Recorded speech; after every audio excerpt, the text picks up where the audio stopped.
কৈছে যে চিলিণ্ডাৰৰ দাম বাঢ়িছে এইকাৰণে আমি ইমান দাম বঢ়াইছোঁ। মই প্ৰশ্ন কৰিলোঁ যে চিলিণ্ডাৰৰ দাম বাঢ়িছে কাৰণে মিঠাইৰ দাম বাঢ়িছে, যদি চিলিণ্ডাৰৰ দাম কমে মিঠাইৰ দাম কমিব জানো? কিন্তু তেওঁলোকে ক'লে দাম কেনেকৈ কমিব।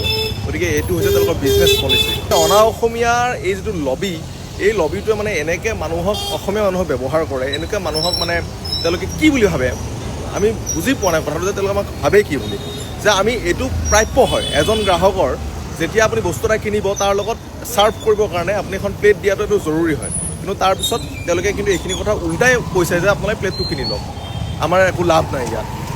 আপোনালোকে 17 টকাটো যে ল'লে এটা মিঠাইত, সেইটোতো প্লেটৰ দামটোতো ইনক্লুডেড থাকিব লাগে ন, গতিকে প্লেটটোতো পায়। গতিকে এইকাৰণে কথাখিনি ক'লোঁ যে আপোনালোকে চিনি থাকক মাৰোৱাৰী গ্ৰুপৰ বা অনা অসমীয়া গ্ৰুপৰ এইবিলাক যি শোষণ, এই শোষণলৈ মনত ৰাখক। আৰু এই বিজনেছ পলিচিত কিন্তু অসমীয়া মানুহৰ ওচৰত বেছিদিন তেওঁলোক সাৰি থাকিব নোৱাৰিব। লাচিত নগৰত আছে অশোক চুইটছ, তেওঁলোকৰ বহুতকেইখন আউটলেট আছে গুৱাহাটীত, আৰু এইখন পুৰণি বুলি কয়। আমি তেওঁলোকৰ পৰা অলপ বস্তু লৈছিলোঁ, ইয়াতে 60টা চিঙৰা আৰু 60টা লালমোহন লৈছিলোঁ, কিবা এটা চাহ খোৱাৰ প্ৰৱণতা আছিল।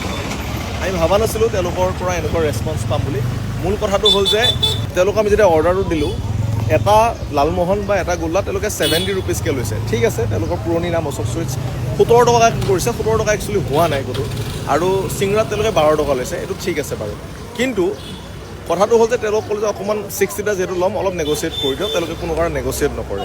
2 নম্বৰ কথাটো হ'ল যে তেওঁলোকক আমি ক'লোঁ যে এটলিষ্ট আমি এইখিনি ছাৰ্ভ কৰিবৰ কাৰণে আপোনাৰ লগত প্লেটখিনি দিওঁ। আমি ভাবাই নাই যে তেওঁলোকে লগত প্লেটো নিদিয়ে। গতিকে এইটো কেনেকুৱা ধৰণৰ কথা। আমি যে এই বস্তুখিনি ল'লোঁ, আপুনি ভাবি লওক যে আপুনি ক'ৰবাত চাহ খুৱাবলৈ ইয়াৰ পৰা 10টা চিঙৰা লৈ গৈছে বা 20টা চিঙৰা লৈ গৈছে, লগততো এখন প্লেটটো দিব পাৰে। এইটো সকলোৱে তেওঁলোকে কৈছে যে প্লেটখিনি আপোনালোকে বাহিৰৰ পৰা কিনি লওক। মই কৈছোঁ যে আপোনালোকৰ তাত এজন মানুহে চাহ খাবলৈ আহে, গোল্লাটোৰ লগত আপোনাক প্লেট দিয়ে নিদিয়ে? তেওঁলোকে কৈছে প্লেট দিওঁ। আমাক উল্টাই কৈছে যে আপোনালোকে 60টা মানুহ লৈ আহক খাবৰ কাৰণে। গতিকে এইটো কেনেকুৱা ধৰণৰ ব্যৱহাৰ।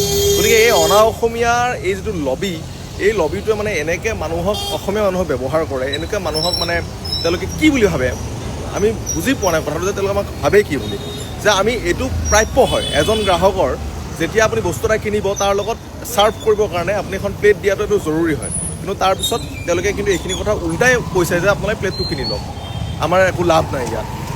আপোনালোকে 17 টকাটো যে ল'লে এটা মিঠাইত, সেইটোতো প্লেটৰ দামটোতো ইনক্লুডেড থাকিব লাগে ন, গতিকে প্লেটটোতো পায়। আৰু তাৰপিছত আমি এইখন দোকানৰ পৰা আকৌ এক্সট্ৰাকৈ এখন প্লেট কিনিব লগা হৈছে। গতিকে এইকাৰণে কথাখিনি ক'লোঁ যে আপোনালোকে চিনি থাকক মাৰোৱাৰী গ্ৰুপৰ বা অনা অসমীয়া গ্ৰুপৰ এইবিলাক যি শোষণ, এই শোষণলৈ মনত ৰাখক। আৰু তেওঁলোকে কৈছে যে চিলিণ্ডাৰৰ দাম বাঢ়িছে এইকাৰণে আমি ইমান দাম বঢ়াইছোঁ। মই প্ৰশ্ন কৰিলোঁ যে চিলিণ্ডাৰৰ দাম বাঢ়িছে কাৰণে মিঠাইৰ দাম বাঢ়িছে, যদি চিলিণ্ডাৰৰ দাম কমে মিঠাইৰ দাম কমিব জানো? কিন্তু তেওঁলোকে ক'লে দাম কেনেকৈ কমিব। গতিকে এইটো হৈছে তেওঁলোকৰ বিজনেছ পলিচি। আৰু এই বিজনেছ পলিচিত কিন্তু অসমীয়া মানুহৰ ওচৰত বেছিদিন তেওঁলোক সাৰি থাকিব নোৱাৰিব। Thank you. কথাখিনি মনলৈ আহিলে ভিডিঅ'টো শ্বেয়াৰ কৰোঁ, কাৰণ বহুত মানুহে এতিয়াও খাই আছে। গতিকে এইখনে অশোক চুইটছ, আপোনালোকে চিনি ৰাখক।